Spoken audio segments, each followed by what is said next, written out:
So I finally got around to starting this next video. It's taken me a while. There's been a lot of things going on. Um, but originally I was just gonna do this all as one video, but then I realized that would be entirely too long because I have a lot of subjects to cover. So I'm gonna do a 3 or 4 part video. This one's gonna be about my past, but it's also gonna be a little bit more about my MHs. Then the next video is gonna be about the Phoenix Rising project and why I started it. And the third video is going to go into a little bit more of my MHs and things like that. So, as for the fourth video, I don't know. We'll see what I get done in these videos. So, let's go ahead and start this one. My past is a very complicated thing, to say the least. I'm only going to cover certain pieces of it, and I'll explain why later on in the video. But I guess we'll start with one of the biggest things from my past that has definitely had a major role into the way I see the world, into the way that I act towards people, into my writing, and everything like that. It's played a very big role in most aspects of my life. So, when I was 9 years old, my father molested me. The first time, this was during a summer visit. The first time was when I'd come inside from swimming and I was in my little brother's room and I was changing out of my swimsuit into my regular clothes. And my dad came in and started tickling me and then proceeded to obviously take it a little further. The only reason he stopped is because I started crying and started freaking out, and so he stopped and left the room and everything like that, and I just kind of sat there for about a half hour afterwards, just bawling my eyes out because I was in so much pain and everything like that. Then, less than a week later, I was in the sunroom with my little brother. I was watching TV and he was just running around being a little spaz because he was younger than me. He was a little kid. Little kid. I think he was 4 at that time. And next thing I know, my dad comes out into the sunroom and all he has on is a towel. And he drops the towel and walks over to me and proceeds to start tickling me again while dry humping me. So, fast forward to me coming back to my mom's, because I spent the summers with my dad and then I lived with my mom throughout the year. Fast forward to me coming back to my mom's, and I was hanging out with my sister and her friend, and they were talking about something from sex ed, and I told my sister what my dad had done, and she forced me to tell my mom. I didn't want to tell her because I thought that I had done something wrong and I thought I was going to get in trouble. And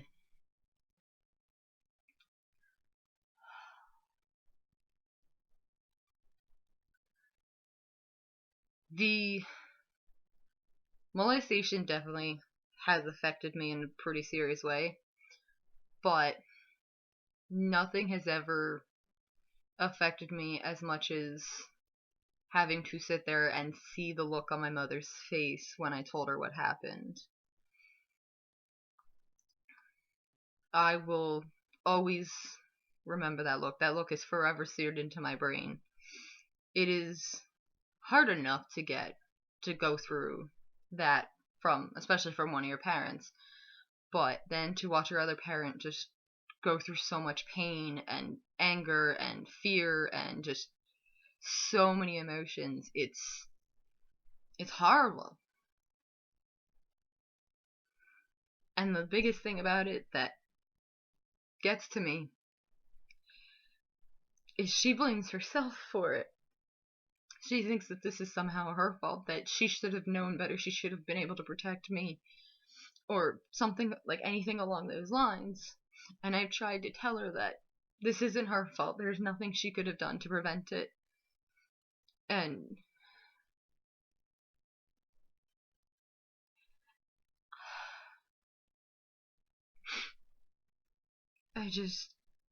I was one of the lucky ones that she actually believed me. Because there's so many cases that go unresolved because whoever they tell doesn't believe them. And she believed me. But even to this day, it still affects both of us. I mean, I know there's a part of her that still blames herself for what happened, and there's still a huge part of me that is very untrusting with men and all of that because of what happened.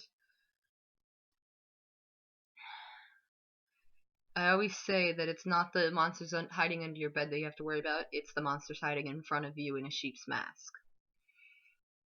And it's become a pretty true statement for me for the most part, especially because the two main monsters of my childhood were two of the people who were supposed to be there to protect me, to shield me from the horrors of the world. And it's pretty devastating when your father, the man who's supposed to be your protector and supposed to keep other people from doing this to you, is actually the one doing it to you. And then it's made worse when you go back to your mom's house and your stepfather is abusing you and your family. And you've been dealing with him and his abuse for some time now. So not only are you going through something extremely traumatic with your father, but then the other father figure that's in your life is putting you through just as much trauma and just as much turmoil. And the thing with that is, it sucks because there is no escape. Like, you have nowhere to go. And for a while there, it destroys your self-confidence and you think, oh, well, this is what I deserve. This is my fault. I did something to bring this on to myself. And it took me years to get to a point where I realized that none of it was my fault. They were going to do what they were going to do regardless of who I was or what I did or what I said or anything like that.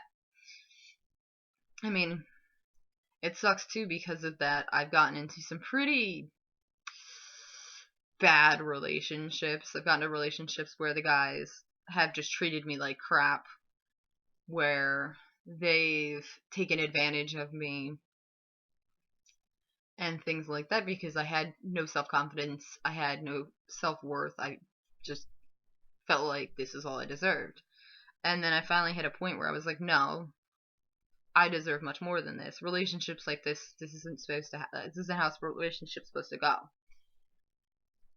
And that wasn't until like real recent that I realized that.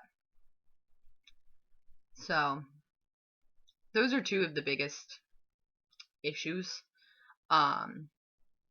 The other major thing from my past, which is something that is still an ongoing battle. After my father did what he did to me, I felt like I had no control over anything in my life. So I started starving myself. This started right around the age of 10, I would say was the earliest that I started having, like, showing signs of anorexia. And it went on for several years. Like my worst, I would go 3 or 4 days without eating. I would just drink a lot of water or something, or drink a lot of something, just so this way my body would have some sort of fuel. And through the help of my mom and a few other people, I realized just how dangerous what I was doing was. And I had recovered from that. Like, I had stopped being anorexic.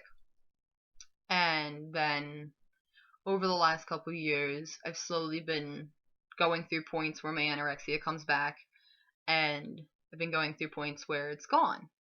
And it's the thing that people don't realize about anorexia is it's kind of like a drug addiction where you're never fully done with it. There's always that risk of falling back into it. Um, so it's a constant lifelong battle. And a lot of the reason that I've started slipping back into my anorexia and things like that is because I don't work right now. I haven't worked in over a year due to various medical problems. And it's kind of hard to eat when you have no money for food.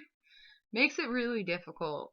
And even when I do have food, most of the days I was too depressed or too this or too that to eat.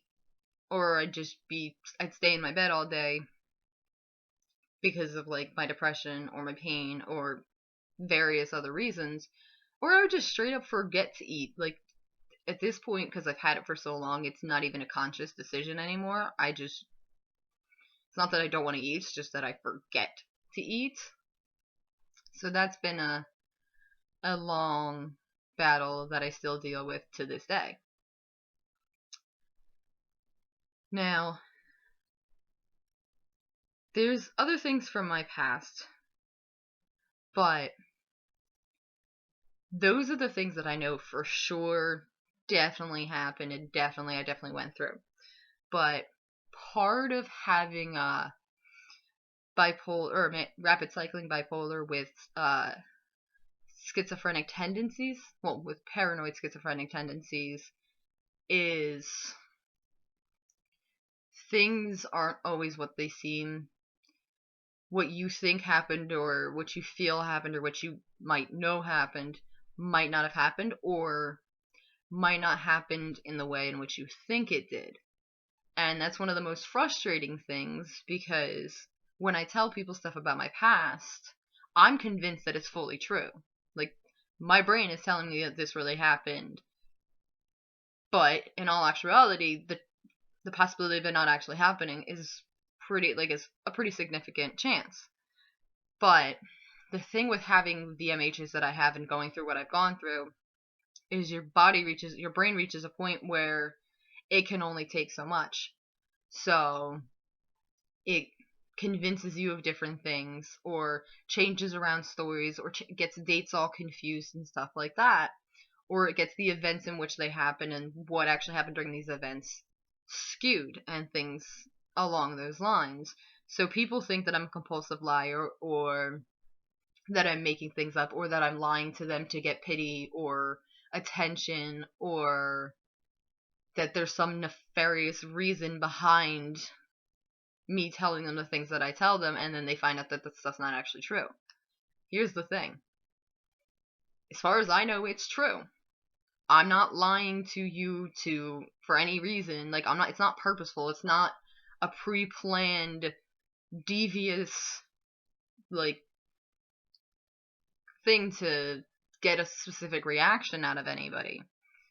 That's part of what the paranoid schizophrenic tendencies do, is they convince you of all these things. I mean, not only do they destroy your self-esteem by telling you that you're worthless and useless and a burden and stuff like that, but they also make you believe all these different things, and they give you hallucinations and delusions and everything like that. So it's hard to differentiate reality from an MH, or from my specific MHs, from the rapid cycling bipolar with paranoid schizophrenic tendencies. I mean, there's days where I'm terrified of leaving my house or of my father coming after me or of things like that. And in actuality, I'm not in any danger, but my brain has convinced me that I am in danger, and so I start freaking out and panicking and just completely lose it. And then people start like worrying about me and stuff like that, or they just think that I'm being overly dramatic or something along those lines. But the thing that none of you get is, again, just like everything else, this is not my choice. I am not sitting here having some ulterior motive. I'm not doing this on purpose. I'm not doing this to get a specific reaction out of you. This is what my brain has convinced me is true. This is what I know to be truth. It's not anything other than that. So I would talk more about my past, but I don't know the specifics of what's true and what's not true with it, and I'd rather not tell you something that I'm not 100% sure is true. The only reason that I know those other 3 events are true is because I've had conversations with my mother about it and because I lived through it. But other than that, I don't really know much. So that's pretty much it for this video. I want to keep it, like I said, I want to keep the video short. But in the next video, I'll actually go into the reason behind the Phoenix Rising project and everything like that. And so we will get into that in the next video. So this is the end of part 1. I will record part 2 pretty much right after this and everything like that. So see you guys in the next video.